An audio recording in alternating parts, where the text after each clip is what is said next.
Hey, what's happening out there? Happy Monday to everybody. Start of a new week.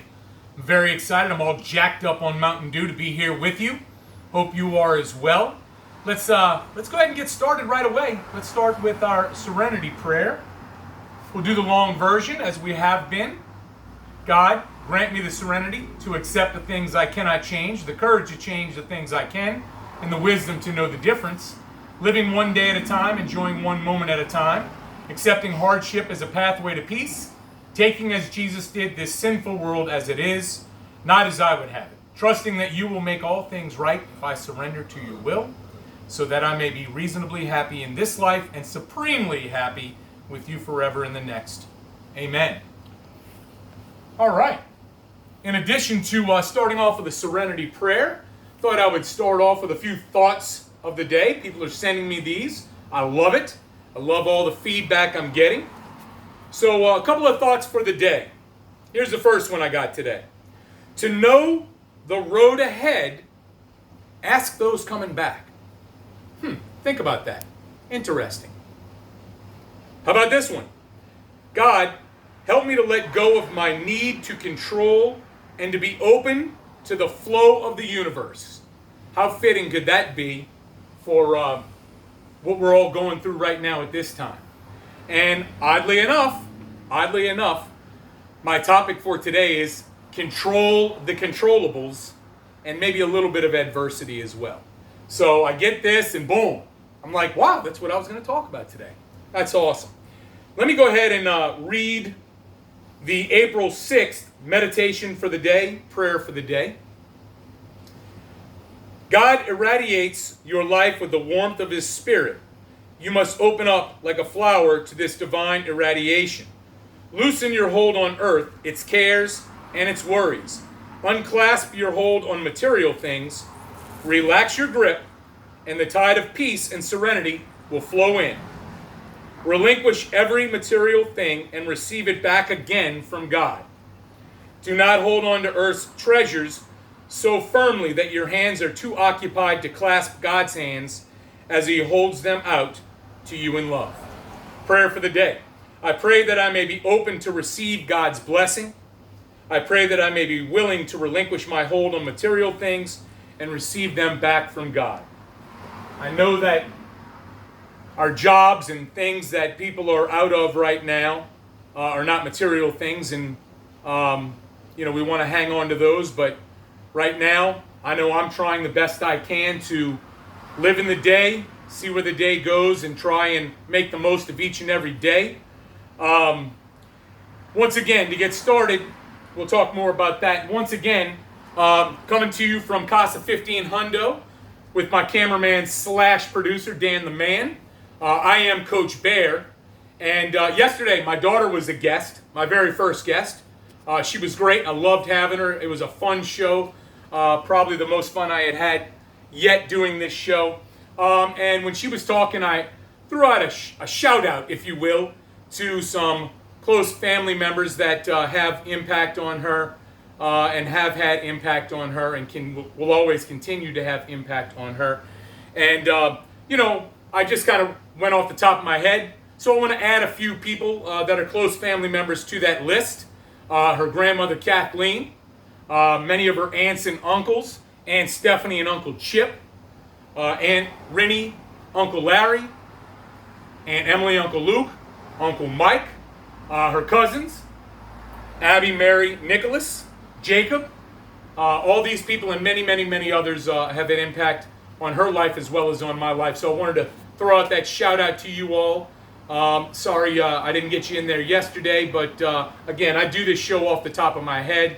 And, I often think, I should have done this or I should have done that. But we're just doing this in one take. We're not editing. We're not starting over, stopping and starting over. We're not doing all that. So please, pardon the pun, bear with me. Giddy up. Hey, so y'all ready? Are we riding? Well, I'm with ya, homie. So, one of the things that I saw on Facebook and borrowed from a Facebook friend is something I put up to promote an upcoming show. And I know my mom saw it and she said, oh, I would love to have a poster of that. That would be delightful. Well, I don't have a poster of that, Mom, and I don't have a printer, so I can't print it out. But I do want to touch on it. And the picture said, things I can control. And down the middle, it had a list of the things that I can control in this circle. You know, I can control my attitude. I can control my effort. I can control my behavior. I can control my actions. Now, if I am in a healthy state of mind and I am being healthy, those four things are pretty easily controlled, and I like to think that I can do a pretty decent job at that. And again, I'm going to speak for me. I'm not going to speak for you. I know that when I am not in a clear state of mind, if I'm depressed or if I am self-medicating or whatever the case may be, I can't control those things. But in a healthy state of mind, acting responsibly, acting in a healthy way, a healthy manner, I can control those things. Again, I'm speaking for me, not you. Then outside this little circle, it had things I can't control.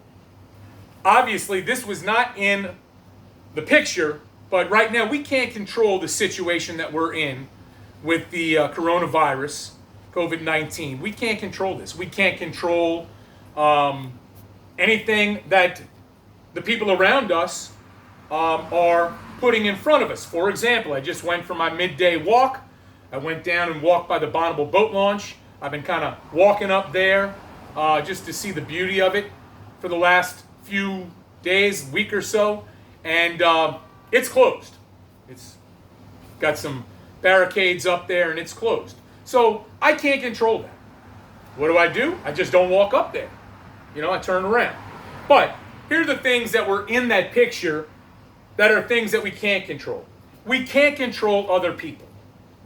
Okay? Especially other people's opinions, feelings, actions, mistakes. And the big one that we can't control is when we step up against adversity. So what I'm trying to do in my life right now, and hopefully you are, as we take this break from society, is to control the controllables. Control what I can control. I basically, Monday through Sunday, over the last week and a half, 2 weeks, have set up a daily routine that I have every single day. And for the most part, I can control that. There's not a lot going on out there where I'm called away to where I can't, take care of the things that I wanted to take care of that day or follow my routine. So, control the controllables. The other thing I wanted to touch on today is adversity. And again, I'm going to get the advice. Coach, why don't you just stick to one topic? It just wouldn't be me if I did that. Adversity. Man, this is something I'm struggling with. This is something I have been struggling with, and I have to learn to do a better job of handling adversity. In some areas of my life, I do a great job. In other areas, my job at that is not so good.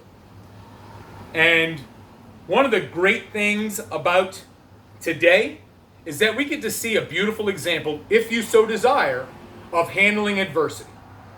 This evening, there's a replay on ESPN of the Saints versus the Falcons in the Dome from 2006, the famous Steve Gleason block punt game. And that was a time when the Saints and the city of New Orleans and the greater New Orleans area and the whole Gulf Coast was going through adversity from Katrina. And I know I was at that game. And the pregame show when Green Day came out and played The Saints Are Coming, and Bono, whatever his name is, from U2 came out to join them. And they sang that song. I was standing up and tears were running down my face. And it just meant that much to me. And then when the punt was blocked, I jumped in the air like everybody did and celebrated, and just tears were flowing down my face. Those were symbols of us, hey, we're taking steps to overcome adversity. And, when Sean Payton and Drew Brees signed on, they have been helping this city bounce back, You know, if you're not a sports person, that's fine. It's symbolic of how we did bounce back. So I'm going to touch more on adversity at some other time. I know that we're kind of running short on time now. So let me just tell you this. Once again, I cannot thank you enough for those of you that are watching each and every day, for those of you that are sharing these videos, for those of you that are subscribing to the YouTube channel, Cyril Melville, looking on my Facebook page, Glenn Melville. Which one is it? Well, Cyril's my real first name. Glenn's the name I go by. And I'm going by Coach Bear for this show. Coach Bear's, what is it? Come on now. Road to Happy Destiny. Okay, RTHD, if you will. And thank you so much for being on this journey with me.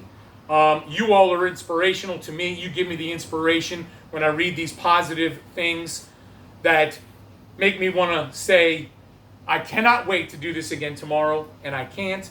I will be back tomorrow, and thank you for joining. Let's close with the Serenity Prayer. I'll do the beginning as the we version, and y'all join me, if you will, in saying this. God, grant us the serenity to accept the things we cannot change, the courage to change the things we can, and the wisdom to know the difference, living one day at a time, enjoying one moment at a time, accepting hardship as a pathway to peace, taking as Jesus did this sinful world as it is, not as I would have it, trusting that you will make all things right if I surrender to your will, so that I may be reasonably happy in this life and supremely happy with you forever in the next. Amen. Also, if you have some ideas for topics for the show, in episode 1, I gave you my email address. Episode 2, I gave you my cell phone number, and you can find me on Facebook and in YouTube. So please, I'm doing a lot of sharing. You all share with me. Stay safe out there. God bless. And I'm with you, homie. Peace.